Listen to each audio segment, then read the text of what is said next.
The privatization of Bharat Petroleum may hit a roadblock due to high fuel prices amid a rise in global crude oil prices. The price of global benchmark Brent crude oil has risen 13% in a month to $85 per barrel, its highest level in 7 years. A senior oil ministry official told Business Standard that state-run oil marketing companies were currently taking a hit on sale of petrol, diesel and LPG and are expected to recover losses when oil prices would soften later. The fuel retailers are losing about ₹100 for every domestic LPG cylinder sold. Indian Oil, Hindustan Petroleum and Bharat Petroleum adopted a daily price revision mechanism in June 2017 to pass on the impact of international oil prices quickly. But an official said the full impact of the recent surge in crude oil prices was yet to be passed on to the consumers by oil companies. State and central taxes account for a major part of petrol and diesel prices in India. As on October 16, when petrol was sold at ₹105.49 per litre in Delhi, the cost excluding taxes was ₹44.37 per litre. Customers are paying more than twice the cost of the auto fuels due to high taxation by both the centre and states. Even though petrol and diesel prices have been officially deregulated, the government nudges the 3 refiners under its control to keep prices under check. Under the current pricing structure, the oil companies are bearing a loss with their existing marketing margin of ₹3 to ₹4 a litre getting squeezed. The new owners of BPCL will not like a scenario where they have to adhere to these unofficial price regulations to remain competitive. To talk about the challenges facing the privatization, we have with us former Chairman and Managing Director of Oil and Natural Gas Corporation, R.S. Sharma. Today, these 3 oil marketing companies, IOC, HPC, BPC, they support in a big way the government policy about the pricing. On record, prices are deregulated, but we know the current volatility is so much that these companies have not been passing on all the incremental the cost that is coming from them purchasing the crude to the customers as of now.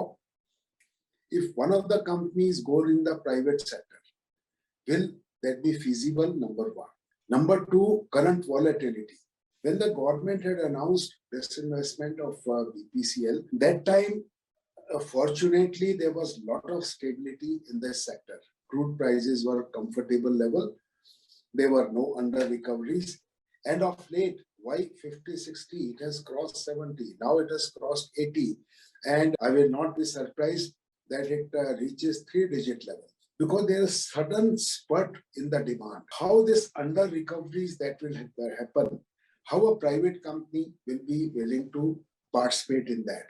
I feel at this point of time, I think the decision should be to delay it and let the stability come in the sector. It is going to be a big challenge. We know for Air India itself, it has taken years to reach to this level. Pawan Hans, still, they have not been able to find a buyer. BPCL, a much bigger company, much complex company.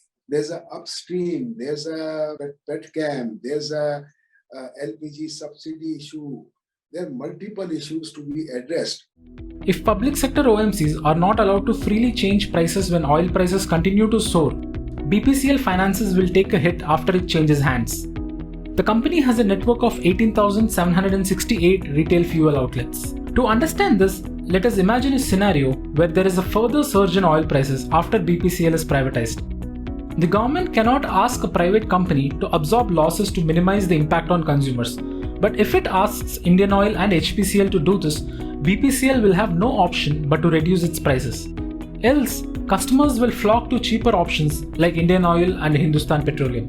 Not just this, the new promoters of BPCL will also be mandated to follow official pricing regulations concerning LPG, as the government wants to keep regulating it. The company's Bharat Gas division had a 26.5% share of the LPG market as of June 2021. If the government wants to keep prices under control, it has to look at reducing its excise duties. The central excise duty collection jumped 63% in FY21 to Rs 3.9 trillion compared to Rs 2.4 trillion in FY20. It is on track to touch Rs 4 trillion this financial year.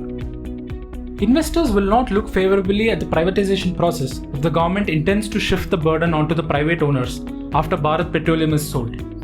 The government may have to make concessions which could be politically sensitive. BPCL's buyers may seek a commitment from the government to ensure that free market pricing is followed by all fuel companies. If you like this video, share it and subscribe to Business Standard. For more news, views and insights, log on to www.business-standard.com. Do also follow us on YouTube, Twitter, Facebook, Instagram, Telegram and LinkedIn.